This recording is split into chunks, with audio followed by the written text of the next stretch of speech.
What is going on, everyone? My name is Andy. Welcome back to another FPL video. In this one, we are talking FPL forwards between 6 million and 8.5. I've chosen 5 what I think are the best forwards between those brackets. I chose those kind of brackets because below 6 million, there's not too many options. And above 8.5, I would say that's more looking at kind of premium players and stuff like that. Just quickly before we get into the video, just want to have a little chat about the subscribers. So I've had a look. And more than 50% of people that have watched my videos in pre-season haven't clicked that subscribe button. If you had, or if you do, I could be up to 100k subscribers by the start of the season. That's how easy it is. If you're enjoying my content, you're watching it, you're clicking it on the home screen, but you're not hitting that subscribe button, change that today. Just do it now, then watch the rest of the video, and I'll shut up. I'll stop talking about it once we hit 100k. But other than that, thanks very much for watching. Let's get into it. Just the 22 goals for Danny Ings last season. Finally, he had a season where he was pretty much injury-free. There were some times where he had to be rested, but to be fair, that happens to the best of players, especially when there's so many games in quick succession. And quite rightly, he's had a price increase all the way up to 8.5 million now. The question is he still worth it? Now, I've done a couple of videos over on Fantasy Football Scout of kind of draft videos with people in the community, people who have had very good top kind of 10k finishes and stuff like that.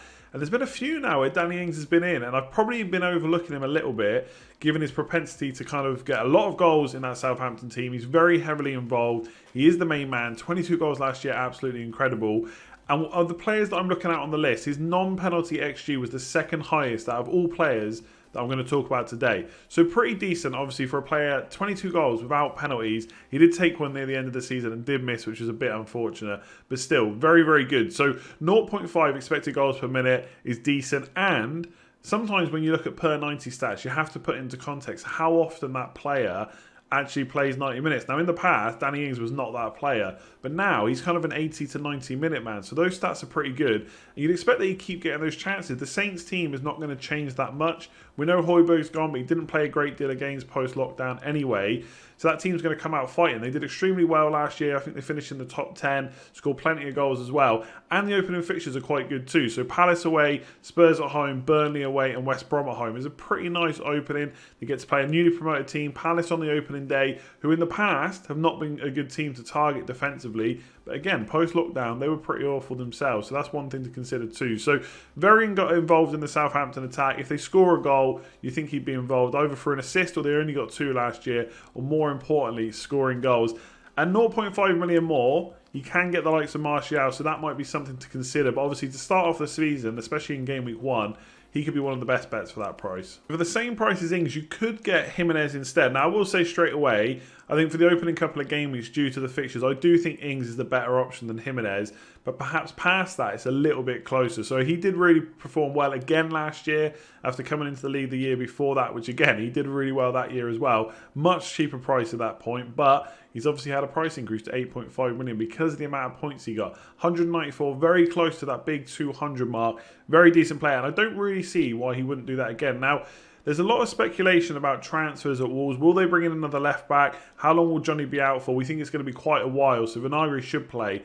They're potentially looking at another left back. We talked about that a lot. Matt Doherty potentially going to go as well to Spurs is the rumour. So will they bring in another right back / right wing back? Will Traore go there instead? We don't know at the moment. There's lots of questions about Wolves.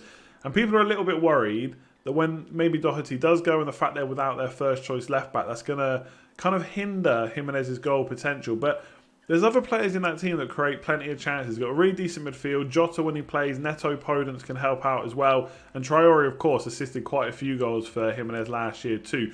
So my personal opinion is, defensively, it's not really going to change much anyway. Bolly is the kind of heart of that defence. And most importantly, from an attack point of view, I feel like that system is so ingrained in Wolves. They know exactly how they want to play. And I think Nuno, when he does bring in players to replace the likes of Doherty potentially, or maybe as a left back, he's going to get players that can play in those roles how he wants to play. If they sign another right back, I'm not convinced they're going to suddenly switch back to a back 4. They're probably still going to play that 3 at the back formation with the 2 wing backs. And whoever comes in, if it's Maitland-Niles, whoever it might be, will probably just get put straight there. Or, like I said, they could bring Traore back. He's played right wing back before. So that's something to consider too. But ultimately, I just don't see why those changes would basically hurt Jimenez too much. Now, don't get me wrong, for the opening 2 fixtures, Sheffield United away, Man City at home. Probably not the best from an attacking point of view. But after that, it does get very, very good for Wolves up until like game week 7 or 8. So I do think he's a good option to have from the start. I don't think those two opening fixtures should necessarily put you off, because at the end of the day, we've only got a limited amount of transfers we really want to use. So you could put him in, hope he gets something from the opening too, knowing he'll get goals after that. Or you could just wait to put him in. Maybe Ings is the better option for the very short term. But I think when you look at a bigger spread of fixtures, it's much, much closer. And Jimenez, 8.5, right price, really good. Probably going to get another bunch of goals this year. Right, don't switch off just yet. But yes, I am going to talk about Dominic CalvertLewin as a good option this year, and someone I am genuinely strongly considering at just 7 million. So it comes in quite a bit cheaper than the likes of Jimenez and Ings.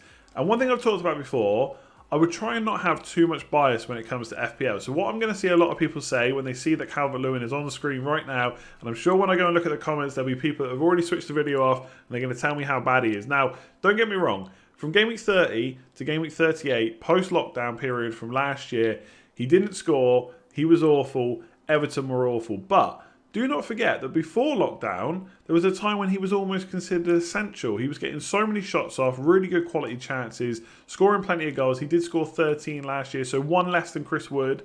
But obviously he did have that period after lockdown where he was pretty awful. But Everton also had some injuries. They barely had a midfield.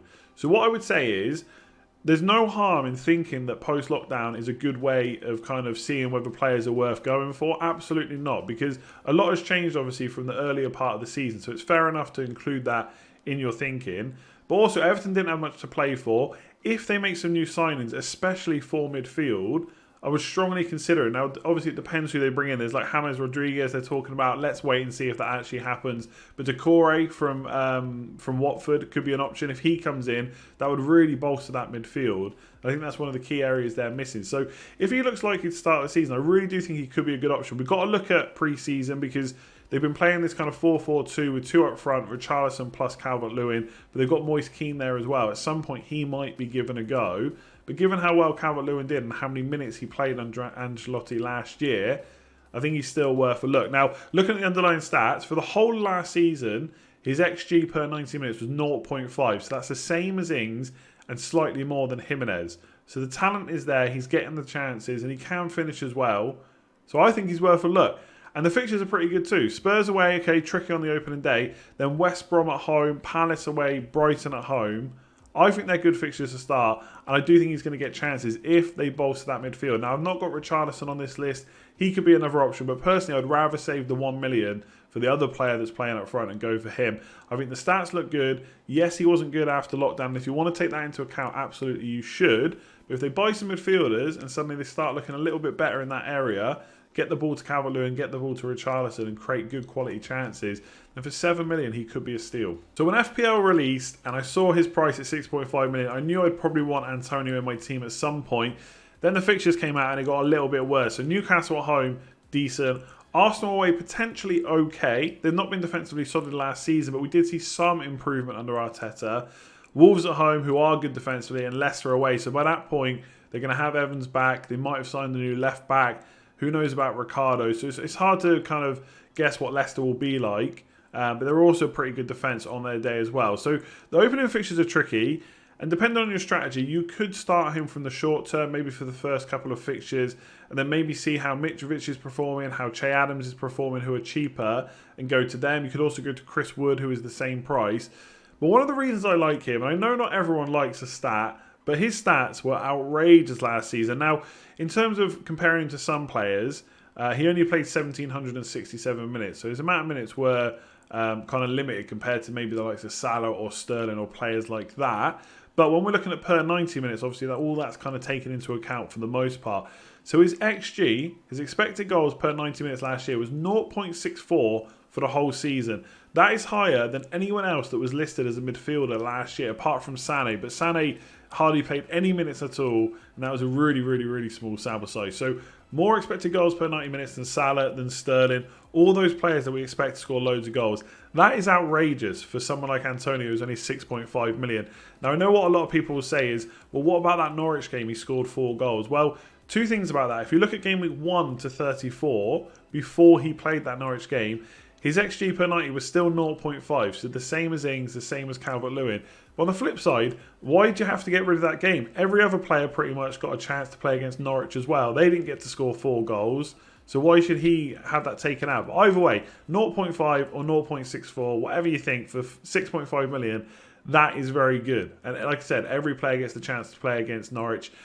Now, or they did most of the part last year. Now, one thing to say about him is he did take a penalty towards the end of the season as well after that Norwich game, which he did score. He's not usually on penalties, but perhaps if we see the likes of Noble start to get a bit more phased out at West Ham, obviously he's getting older and older, not going to be able to play as many minutes eventually. Perhaps that'll be this season. If that happens, who's going to take the penalties in that side? Could it be Haller? Could it be Antonio? Taking his first one in over 300 games, I think it was, and scoring could give him the confidence to keep them. And I think even like Haller is a big consideration as well, because people are saying he's going to come back and play up front. But I think there's a couple of things. One, Haller could come back and they both play up front. I don't think it's absolutely sure that he will go back to the wing. That's Antonio, that is. And given how well he played, why would Moyes want to change it too much? So I think he's going to start up front, regardless of whether Haller plays or not. So for 6.5 million, I think he's one of the best strikers when you take fixtures out of the equation. You can't just take fixtures out of the equation, of course. So maybe he's better for the short term. But he is going to absolutely bang this year if he can stay injury-free. His stats are insane. He's playing for West Ham, an okay team, and once he's got good fixtures, and even, like I said, for the start of the season, he could be a really decent pick for that price. So last up on the list, we've got Mitrovic at 6 million. Now, we'll talk about some other strikers as we go, and probably at the end of the video as well, that I've not considered on this list. But at 6 million, he's probably the best option. Now, Che Adams is also 6 million. I think if you were guaranteed minutes from him, he could be a really good alternative, arguably even the best with the fixtures, the team that he's playing for. His post-lockdown stats versus Ings were very comparable as well. So he did look good, but we don't know if he's 100% going to start. If we get some idea from pre-season, maybe I'll look at Adams instead. But right now as it stands, Mitrovic is absolutely nailed on. 6 million, got some pretty good fixtures as well. So Arsenal at home is okay-ish to start. Leeds away, it depends how well you think Leeds are going to defend. A lot of people think they're going to do really well this year, but potentially could get a goal there. Villa at home, Wolves away. So Wolves game is a little bit tougher, but after that, they're okay too. So I think for 6 million, obviously, you shouldn't be expecting the world anyway. I think the fixtures are okay, not brilliant, but they probably do again for someone that's priced at that price. Now, looking at last year, 26 goals, 2 assists, a lot of minutes for that because obviously they play a few more games in the Championship. And I do think if you do want to pump money into midfield, then he's a good option because it doesn't always work out like this. You can't necessarily compare price points for different positions like 6 million forwards versus 6 million mids. But there are a lot less options, I think, personally. Or not less options in the 6 million or less bracket midfield, but options that aren't necessarily as good. I think Mitrovic is on penalties, absolutely nailed on. Like the likes of Saint-Maximin, Armstrong, Souček, they could do well and for less money. But I think if you need someone to fill a forward role to put more money into midfield, then Mitrovic is probably the one. Now, obviously, he didn't play in the league last year in the Premier League, but he has done before. In the 2018-19 season, his XG per 90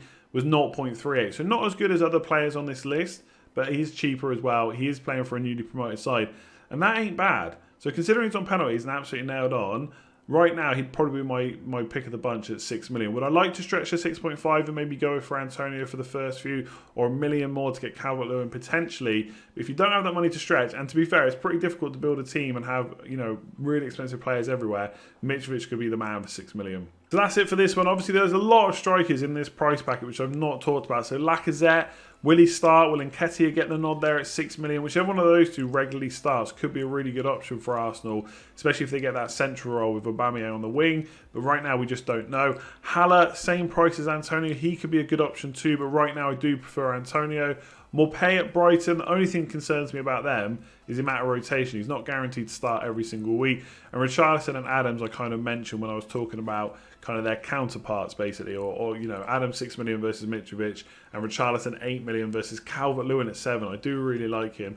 So let me know what you think about the forwards in this price bracket in the comments below. What do you think about the ones I've talked about? Do you think there's any others we should be considering as well? If you have enjoyed this video, let's give it a like. Let's get to at least 1,000 likes on this video again. I think we've hit that for every pre-season video. And like I said, at least 50% of you watching this will not hit that subscribe button or haven't yet hit that subscribe button. Please make sure you do. It really helped me out. 100k is the aim. I think by the start of the season is ambitious, but if you all hit it, if you do enjoy my content, it could be done. So make sure you do. If you want a bit of extra content, make sure to check my Patreon channel out. The link is in the description below. There'll be a Q&A video going up on there later today on Friday. And there's obviously Slack channels and everything there. You can check it all out in the description below, or the link in the description below, I should say.